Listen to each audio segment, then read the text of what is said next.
Hello, everyone. I'm Dr. Dawn Miranda Sherratt-Bado, and I'm based in the Institute of Irish Studies at Queen's University, Belfast. Thanks so much for tuning in today for my lecture, Reading Caroline Blackwood, and many thanks to the Linen Hall Library in Belfast for having me.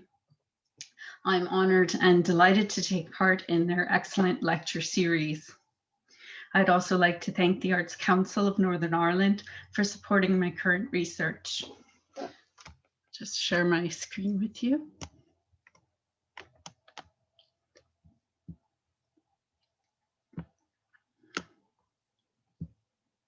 There we are.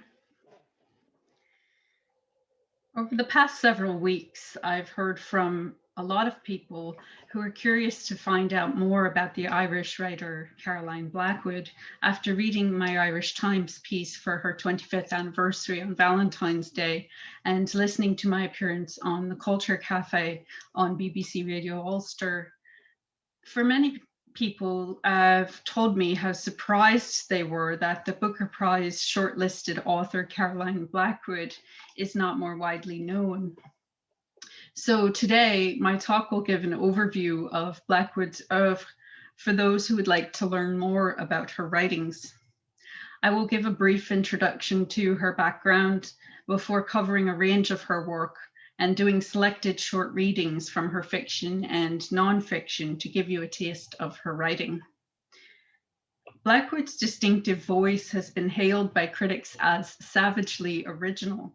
And if you like gloriously twisted dark humor, larger than life characters, and razor sharp wit, then she is the writer for you.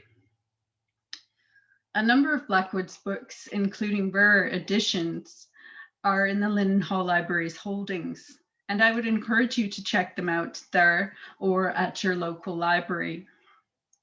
Several of her books are also currently in print and available to order from your preferred independent bookshop, so be sure to have a look. Lady Caroline Maureen Hamilton Temple Blackwood was an heiress to the Guinness brewery fortune and a descendant of the Blackwoods and the Hamiltons, two ancient Scottish planter families based in Ulster. Her father, Basil, was the fourth Marquess of Dufferin and Ava, and her mother, Maureen the Marchioness, was one of the Golden Guinness Girls. The Blackwoods established their family seat at Clandeboye in Bangor, County Down, outside Belfast. There, they constructed a massive Georgian manor, complete with a shamrock-shaped man-made lake. Notable ancestors include the Victorian Gothic novelist Sheridan Le Fanu, as well as the Restoration dramatist Richard Brinsley Sheridan, his granddaughter, the poet Helen Selina, and Helen's son, Frederick Blackwood, the first Marquess and a Viceroy of India, who published two travelogues. The latter transformed Clandeboye into a grand repository of Victorian plunder, filling it with weapons, sacrificial stones, and mummified people and animals looted from far-flung British colonies. The vast museum-like interior of the house fueled Caroline's Gothic imagination, as did her traumatic childhood. Although she embraced her family's literary lineage, Caroline rebelled against the constriction of her Ulster ascendancy upbringing. She fled Northern Ireland at 18, taking a job as a journalist in London with the magazine Picture Post. Her journalistic career was sporadic, and she also dabbled in modeling and acting, appearing in Vogue magazine and the American TV Western Have Gun, Will Travel. She moved peripatetically among different Bohemian sets in London, Paris, Hollywood, and New York. Blackwood is an underexplored Irish writer whose literary legacy has been overshadowed by critics who typecast her as a muse to male artists, particularly her three husbands who are pictured here: Lucian Freud, a painter, composer Israel Sitkovits, and poet Robert Lowell. As Colleen Comerford emphasizes, Quote, many reviewers have insisted that Blackwood's importance lies not in her own art, but in the art that she inspired in others. However, Caroline Blackwood was a creative genius in her own right. She was lauded as a major talent by critics, and her work garnered recognition from prestigious awards such as the David Hyam Fiction Prize, which she won in 1976, and the Booker Prize, for which she was shortlisted the following year in 1977. Her books were published in Britain and America to a wide transatlantic readership. Nevertheless, as with so many women writers who were left out of the canon, public awareness of her work has dwindled in the years after her death. Her writings deserve to be better known in our contemporary moment. In addition to her extensive coverage as a journalist, Blackwood published a total of 10 books across a broad range of interests: a volume of miscellaneous fiction, memoir, and reportage, 2 novellas, 2 novels, a short story collection, 2 nonfiction studies, a biography, and a cookery book, all of which I will explore in this overview.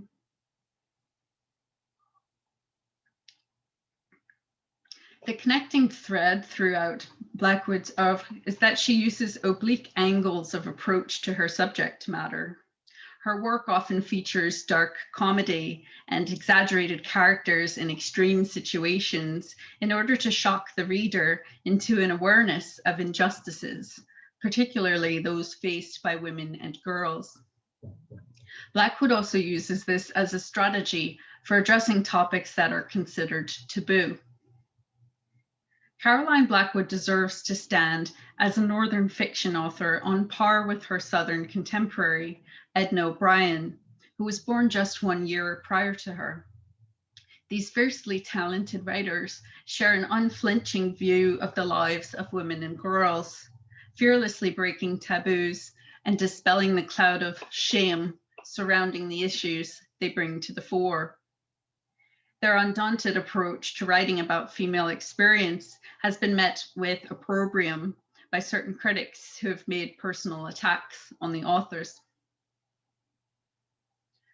Already an established journalist at 42, Caroline turned her hand to literary fiction, and she quickly gained a reputation as a writer to contend with. Critics extolled what would become her fictional hallmarks: complex plot and psychology, bizarre characters, Black humour. Despite being a late starter, Blackwood confirmed that her instinct for creative writing was present from a young age. She explained, "I always knew I was a writer, but I hadn't any proof of it. I didn't put things in drawers as some writers do. I just started when I started." Her journalism caught the attention of the London publisher Duckworth, who commissioned her first book, For All That I Found There, which was published in 1973. It hasn't gone into reprint, so it's a rare edition. However, it is available at the Linenhall Library. It is a compilation of memoir, reportage, and short fiction, much of which touches on Blackwood's upbringing in the North. Her auto-fictional story, Betty, is set in Northern Ireland during the Second World War. It is narrated by a girl called Caroline, who recounts, "In Ulster during the war, I was looked after by a nursemaid called Betty. She was plump and flirtatious and rather backward, and she told me that her mother was always praying for her because she didn't think that Betty had a hope of marrying, because no woman ever got married if they held themselves so cheap. But Betty was always hopeful, and she squeezed some elderberries and she rubbed the juice on her freckles, and she went and had her ginger hair permed to a frizz in Bangor, and every day, clip-clop in her utility high-heeled shoes, she would take me walking past the hideous grey maze of Nissen huts at the American camp which squatted at the end of our drive. Say hello to the soldiers, Caroline. Ask them for some chewing gum. It doesn't look funny for a child to do that." And in the end, Betty always got talking to the GIs. And I remember one of them saying to her that he found there was so little to do with his leave in Ulster that he would rather be sent to the front and lose a leg than be stuck away in this God-forsaken fucking back of nowhere. Don't you ever use such wicked language in front of a child? Can't you see she's listening? She listens to everything. She's very sly. She's never as deaf as she pretends to be. And I don't appreciate it very much myself. I don't think that's a nice thing to say to a girl about her country. But I knew that Betty was only pretending to be angry, and that secretly she felt very much the same as him. She had told me that she prayed to God every night that the war would make it possible for her to end up as a GI bride. War's a terrible thing, but sometimes you have to be rather glad of it. At least it can give you a few opportunities. Kids and housework, kids and more housework. That's all any Ulsterman can give you. When I grow up, I'm going to marry an American, I told Betty. It's not up to you, she said. It's up to God. And you better just pray that he'll be good to you. The war never made what Betty wanted happen. Only one GI ever proposed to her. He gave her a tin of Spam and 2 packets of American cigarettes as a present, and he took her into Bangor and they played the pin machines at the Fun Arcade. The next time he took her out, it was all a failure. When they went into Bangor, he tried to buy himself a soft drink, but there was nowhere open because it was a Sunday.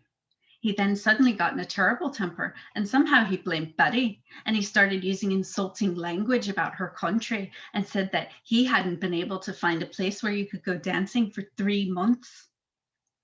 Betty didn't mind too much because she knew that a whole new regiment of GIs was due to arrive from the States the following Saturday.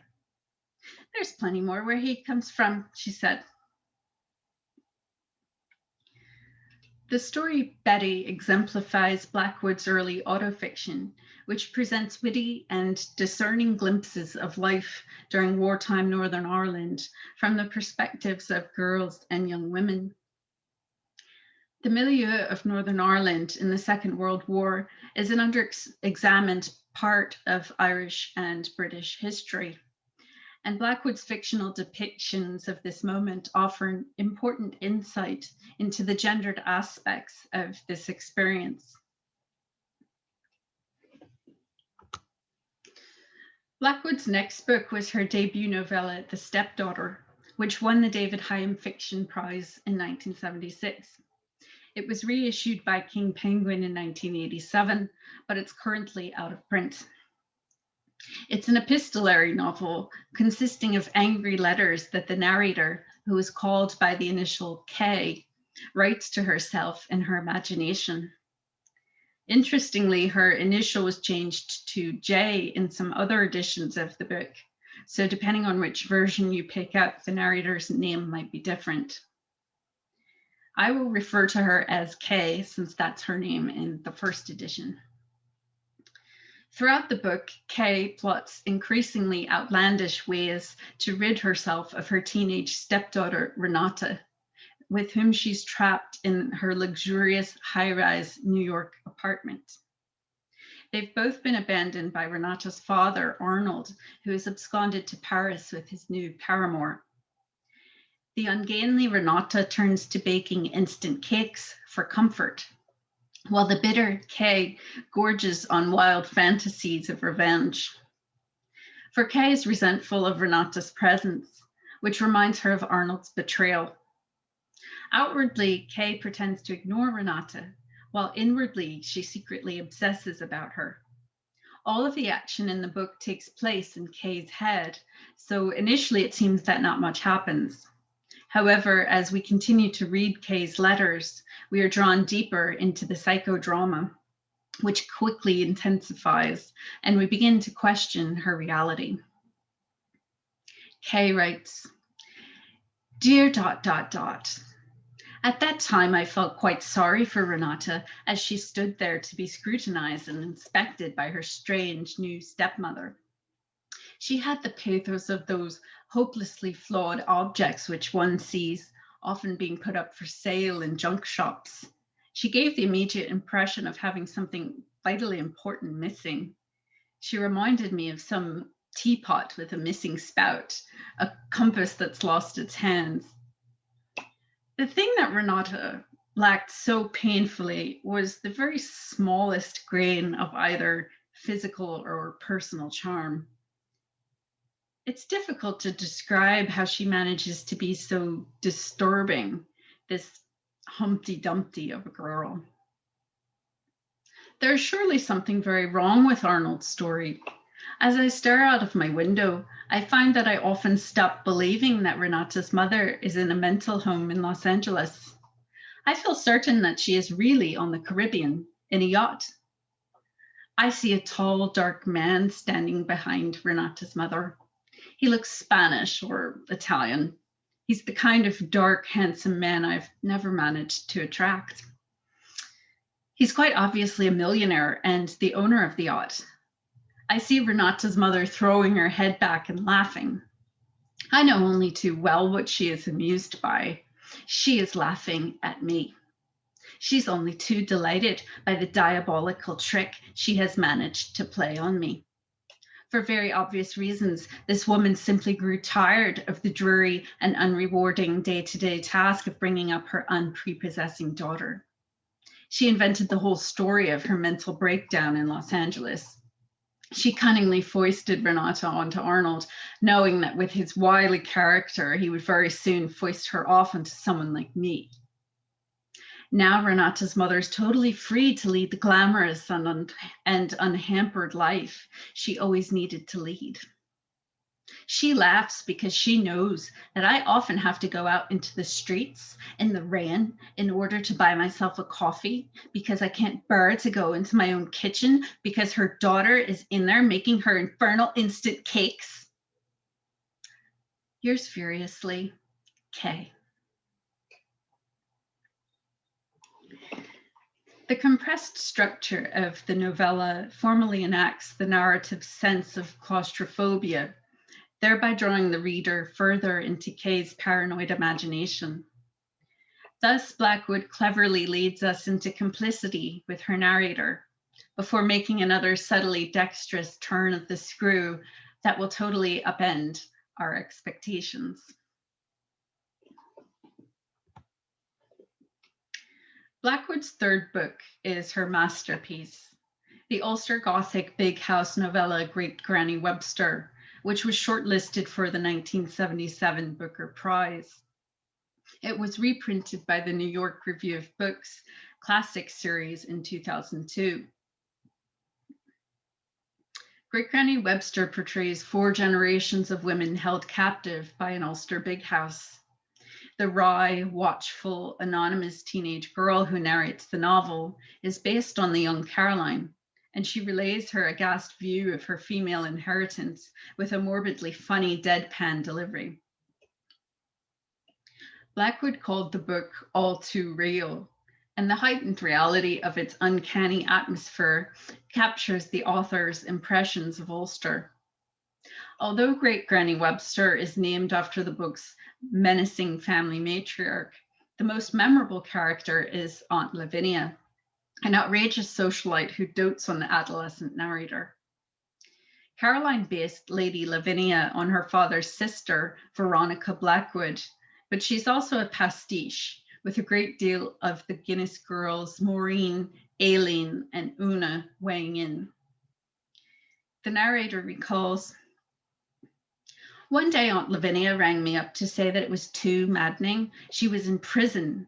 When I sounded astonished, she admitted that it wasn't exactly a prison, but it was just as bad, for she was being detained in a hospital where she had been put by the police." Lavinia explains that she had attempted suicide 2 days beforehand, and it was infuriating, for the whole thing had failed. "I had it all perfectly planned, darling. It couldn't have been more Roman. But the real nightmare is that now I've ended up confined in this dreadful place like a convict. All the nurses are the most horrible old bitches." Aunt Lavinia always behaved as if there was something degrading in admitting to any feelings of distress. There was only one thing upsetting her: The hospital had confiscated her brush and her comb. They won't allow me any objects. They don't trust me. It's all too stupid. But I feel in despair, darling. If they want to drive a person like me to her death, they couldn't be setting about it more successfully. How can one be expected to regain one's wish to live when the brutes make it impossible for one to do one's hair? The Gothic is a narrative mode that captures the excesses of experience, and in Great Granny Webster, Blackwood creates a cast of unforgettable female characters. An extravagant raconteur who also excels at the short fiction form, Blackwood distills her Baroque intensity of imagination into this slim volume. At just 108 pages, her novella is a compressed, virtuosic tour de force. Blackwood's next novel, The Fate of Mary Rose, was published by Jonathan Cape in 1981 and released in paperback by Penguin the following year, but it's currently out of print.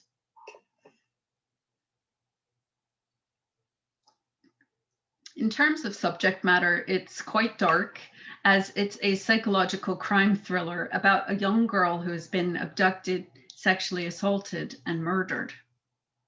However, since this is a Blackwood book, there's no straightforward plot, nor the tidy resolution that one would expect from a traditional crime novel.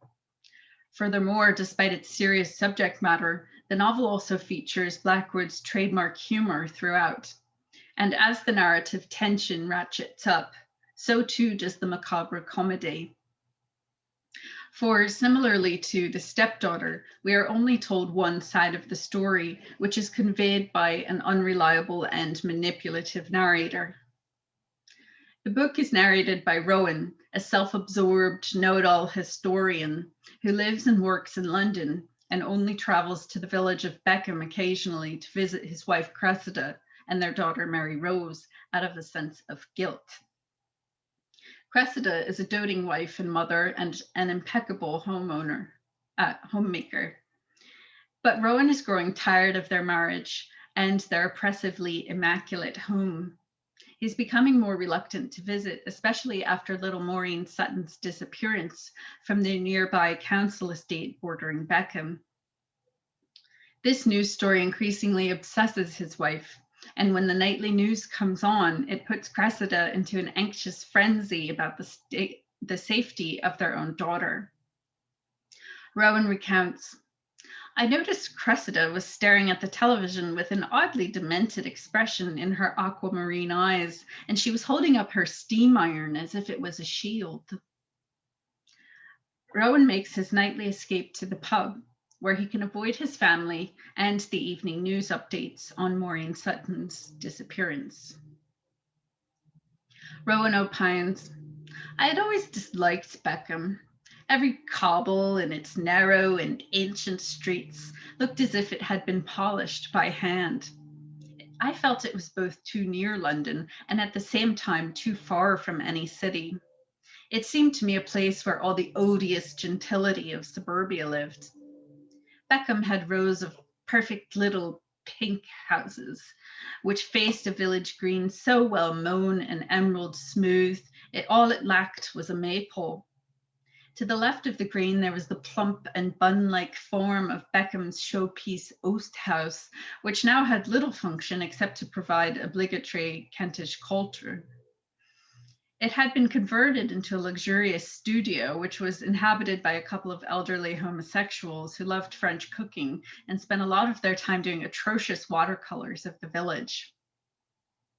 I found Beckham suffocating in the summer when it was at its prettiest, and all the gardens of its bijou houses were a blaze of color like the illustrations in a bulb catalogue. "Isn't it peaceful?" my wife would say to me. "It certainly is." When I stayed with my wife in Beckham, I always went out in the evenings and drank alone in the Red Lion. I found it such a strain to sit while Cressida did housework far into the night. Once Mary Rose had gone to sleep, Cressida instantly started boiling up our sheets and towels in a frighteningly large iron pot that reminded me of a witch's cauldron. Sometimes it gave me the sensation that I was being boiled alive with our household linen. The Fate of Mary Rose starts off as a twisted fairy tale of modern family life in a cozy Kentish cottage. But gradually it transforms into a suburban noir when we learn that Rowan was out drinking the evening of Maureen Sutton's disappearance, and he has no recollection whatsoever of his actions that night.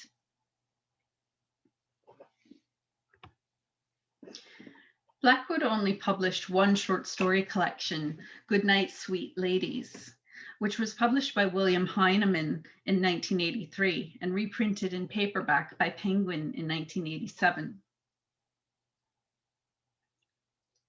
Her story, How You Love Our Lady, is based on Caroline's time in the south of Ireland, where she visited regularly with her Guinness relations on her mother's side of the family. The narrator, Teresa, is an Irish woman who is relocated to New York City, where she lives with her husband, whose comment prompts a vivid childhood memory of Dublin. You live too much in the past, Teresa, my husband very often tells me. I wonder if I do. And I wonder if George notices where I really live, just so long as he can still see me sitting in my chair in his expensive West Side apartment. More and more, I feel like that crusader that as a child I always hated so, that repulsive little Irish crusader who lay in his open coffin and had his hand shaken by tourists in the vaults of St. Michan's in Dublin. It is one of the miracles what has preserved him here without embalmment, the guide was always saying. And surely some guide seeing me sitting with George in our living room could very well say the same about me now. My mother so loved those terrible musty vaults of St. Michan's. She said that they still contained the lovely spirit of Parnell because he had once been laid out in state there. Sometimes she would take me down to visit them as often as 3 times a week. Shake the crusader's hand for luck, Teresa. And I still remember the feel of his hand, so cold, so smooth, so shiny. The feel of a well-soaked saddle. As you say, the human nail continues growing after death, the guide would keep on pattering. Those dreadful nails, the nails of a society woman, but so much yellower and almost as long as the chicken bone fingers they were sprouting out of. Sometimes my mother said that she wished my father could have been buried under the church of St. Michan's. He would have been with us still. And I was guiltily glad that she never got her wish. I remember that the lights once fused when I was down in those tombs with my mother. We were forced to stand there in the darkness for nearly an hour while the guide, who was always drunk, stumbled around cursing while he tried to find the fuse box. My mother started screaming. She said that she had felt the crusader brush her spine with his fingernail. All the same, the next week, she was saying it was always beautiful to shake the hand of history. And very soon, we were both back down there again. In How You Love Our Lady, Blackwood's Gothic sensibility adds a delightful frisson to her satirical send-up of the Irish obsession with the holy trinity of history, death, and religion.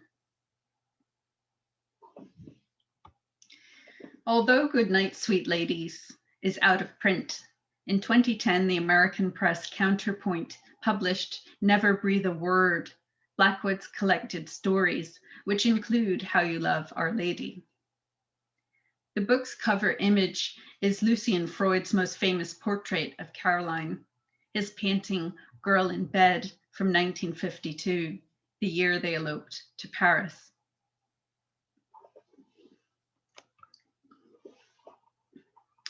Blackwood's fourth and final novel, Corrigan, was published in 1984, and it was reissued by the New York Review of Books in 2002.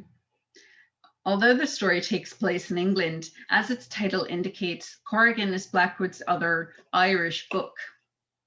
It is a comedy of manners set in a pretty little period house on the edge of a remote village in Wiltshire, where the widow, Mrs. Blunt, lives alone.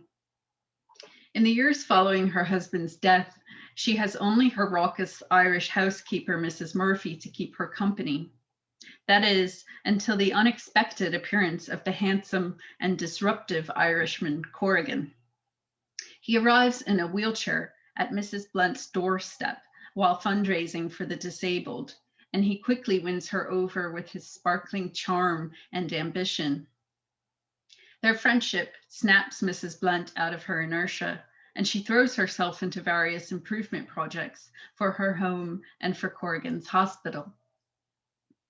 When Mrs. Blunt's estranged daughter, Nadine, comes to the house to see things for herself, she is astonished by the changes. Cornering Mrs. Murphy in the kitchen, she demands, "Where is my mother? I can find her somewhere. She's somewhere about the house. Maybe she's in the dining room. Maybe she's drinking with Corrigan. Isn't it a little early to be drinking?"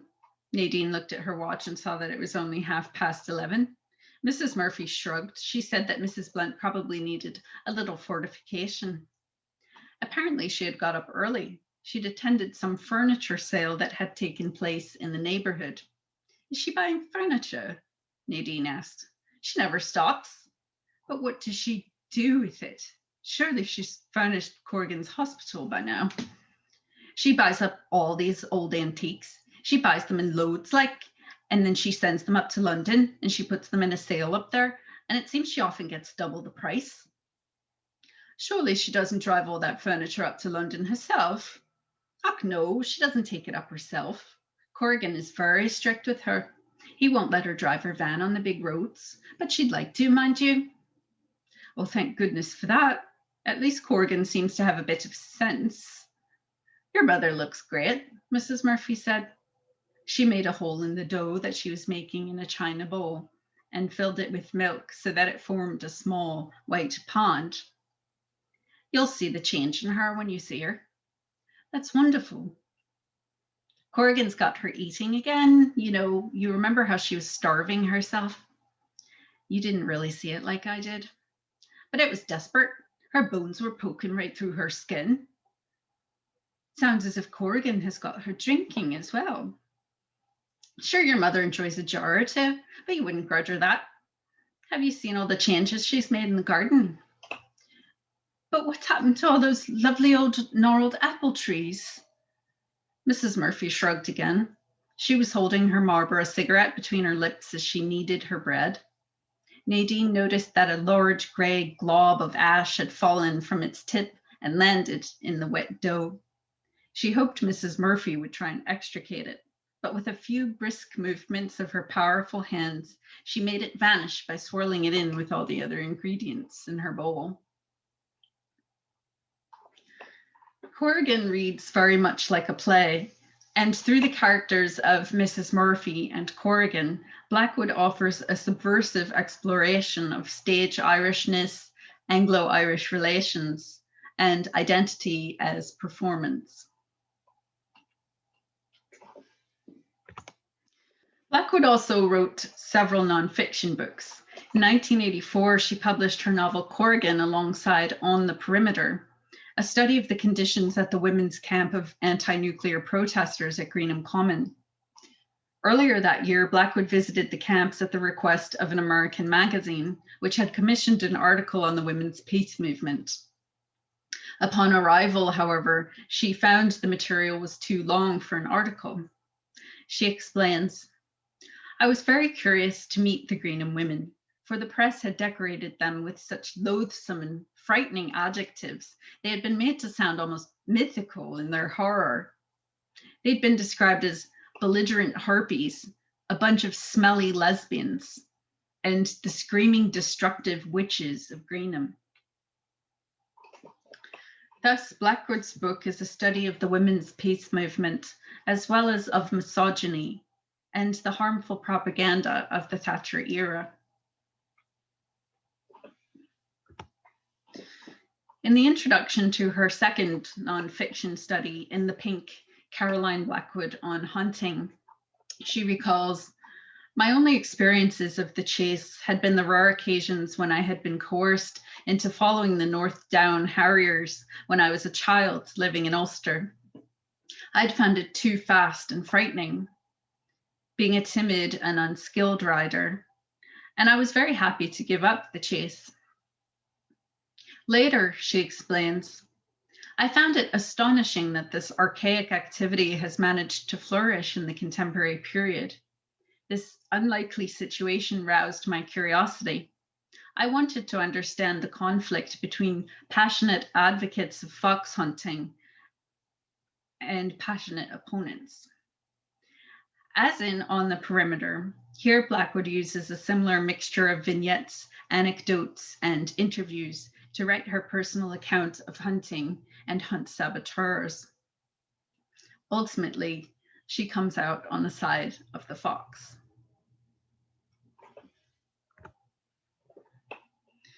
Blackwood finished The Last of the Duchess, her biography of Wallis Simpson, the Duchess of Windsor, and her lawyer, Maître Suzanne Bloom, in 1980.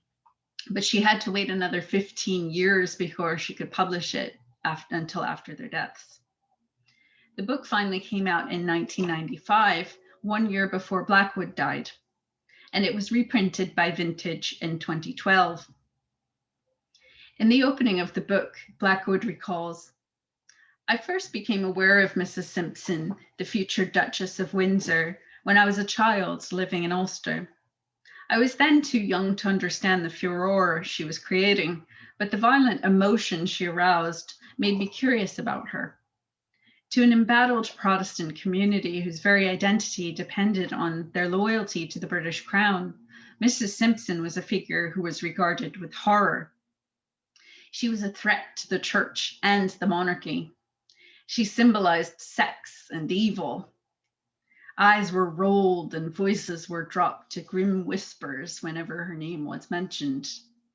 I'd heard her described as that dreadful American divorcee." Mrs. Simpson then started to intrigue me because the last two words of this menacing epithet were made to sound so very much worse than the dreadful.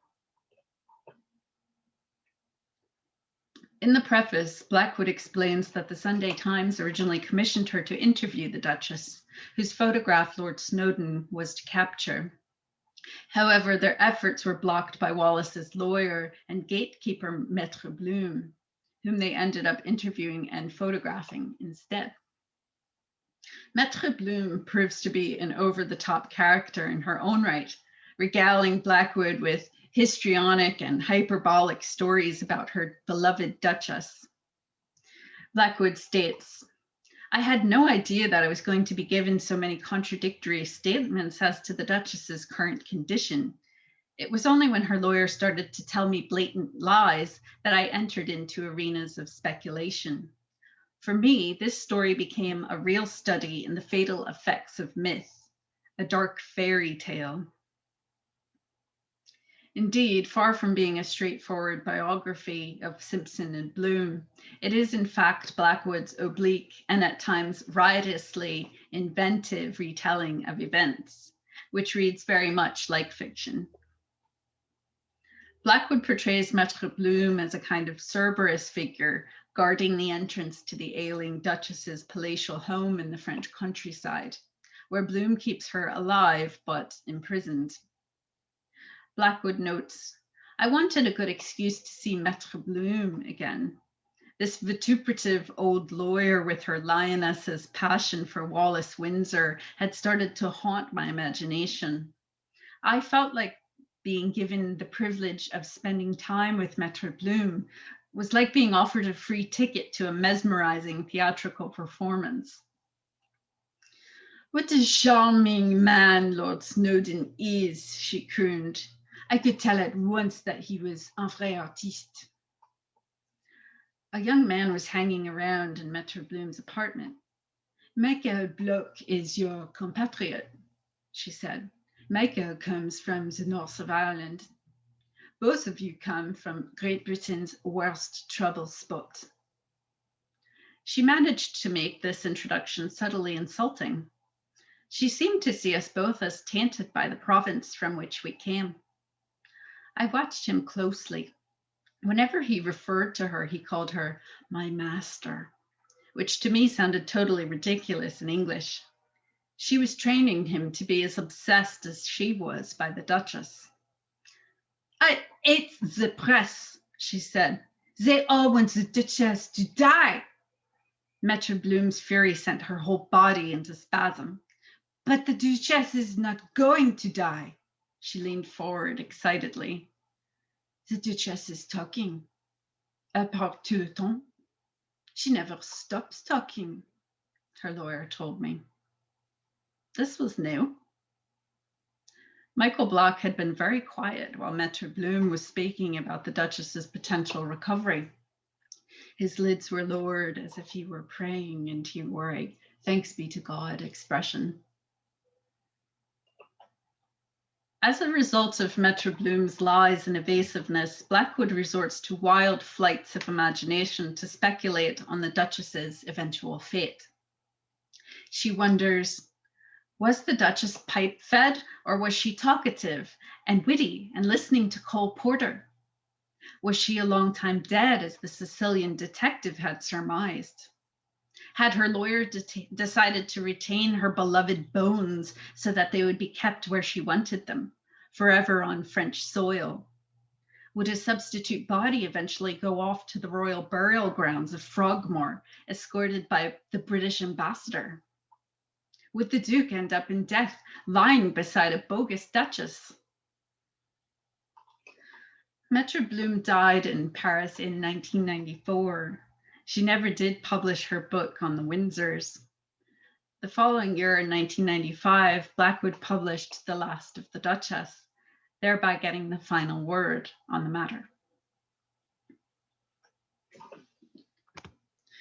Since we're all in lockdown and stuck at home doing our own cooking, I'd like to close this talk with a bit about Caroline's cookery book, which she co-wrote with her friend and fellow novelist Anna Haycraft, whose pen name was Alice Thomas Ellis. Blackwood and Haycraft co-wrote their cookery book, Darling, You Shouldn't Have Gone to So Much Trouble, in 1980. It has the tagline, Stylish Meals in Seconds, and features some fabulous illustrations. Blackwood and Haycraft dedicate the book to our daughters, and they explain in the preface that it is a cookery guide intended for the modern woman. They comment that now in the 1980s, women are all in a state of mutiny. They recognize cookery to be an art, but few modern women wish to stay in lonely exile in the kitchen, feeling bitter, tense, and nerve-wracked as they gaze with exhausted eyes at a recipe which has been written in densely obscure cookery book jargon, while next door they hear the buzz of talk and laughter. The book is written in the belief that cookery is drudgery, which too often subordinates women. Therefore, Blackwood and Haycraft offer shortcuts, which didn't go down well with certain food critics, but which was an appetizing approach for home cooks, and the book turned out to be a commercial success. It's a gastronomic who's who, with recipes by such famous figures as the singer Marianne Faithfull, Mrs. Seamus Heaney, the writer Mary Heaney, author Roald Dahl, painter Francis Bacon, and another well-known painter, Blackwood's ex-husband, Lucian Freud. It also includes a recipe from Blackwood herself. It's for gooseberry fool Ivana, a child-friendly pudding called after Caroline's youngest daughter. The ingredients are 1 can of gooseberries, yogurt, sugar, and cream. Blackwood says to blend all the ingredients and cool in the fridge, then serve in bowls and top with cream. This sounds like a lovely and simple dessert for those of us who are craving a taste of summer. Throughout the book, there are generous lashings of editors' tips, such as sliced bread is a useful invention, so it is a pity it is so horrible in most cases. Look for a baker who slices his own bread. Or make sure the table looks pretty and no one will suspect this meal of being yesterday's dinner. The cookbook is also sprinkled with piquant literary quotations, such as the closing one, Samuel Johnson's adage that women can spin very well, but they cannot make a good book of cookery. Blackwood and Haycraft's cheeky approach to cookery astonished some more serious food critics who failed to see the humor in it. One such critic was Anita Bruckner, who announced in her review in the Times Literary Supplement that this book comes as a rude shock. She went so far as to call the recipes perversions and concluded her review by offering one of her own recipes for steak as an alternative. Bruckner declared of Blackwood and Haycraft, "These laughing, drinking, meaningful women clearly know a thing or two. The trick must be to get everyone as plastered as possible in order to anesthetize them against the horrors of the meal to come." I don't know about you, but I think a Blackwood dinner party sounds like rather a lot of fun. Caroline didn't take Bruckner's harsh criticism lying down either. She wrote a delightfully zingy rebuttal in the TLS, dismissing Bruckner's unsolicited advice along with her unoriginal stake, noting, "Surely poetry critics rarely supply their own stanzas in order to illustrate what they feel to be lacking in a particular poem under review." Anita Bruckner, as a cookery book critic, has given us her own gratuitous culinary stanza. Steak or no steak, I think we all know who won this beef.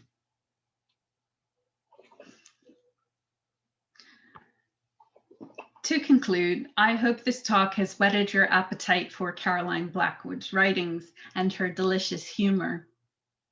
Her work is both deadly serious and deadly funny. Caroline averred that her point of view is distinctly Irish, noting, "Irish people are very funny, but have this tragic sense."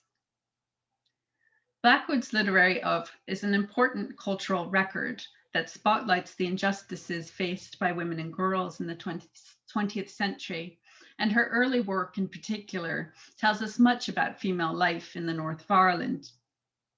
She wrote dexterously across various forums and was one of the few women from Northern Ireland publishing fiction and nonfiction amid the Troubles. Moreover, her writing moves beyond the big house, depicting female characters from different walks of life. She renders the complex ties between women in strikingly sharp and stylish prose that cuts close to the bone. Blackwood harnessed her tremendous genius while enduring personal struggles with profound grief, mental illness, alcoholism, and the recurring cancer that killed her at just 64. Her voice is highly imaginative, mordantly hilarious, and utterly irrepressible, and it resonates throughout her accomplished body of work. I would encourage everyone to read Caroline Blackwood and to support your local library and independent bookshops by picking up some or all of her books. Thank you very much for your kind attention.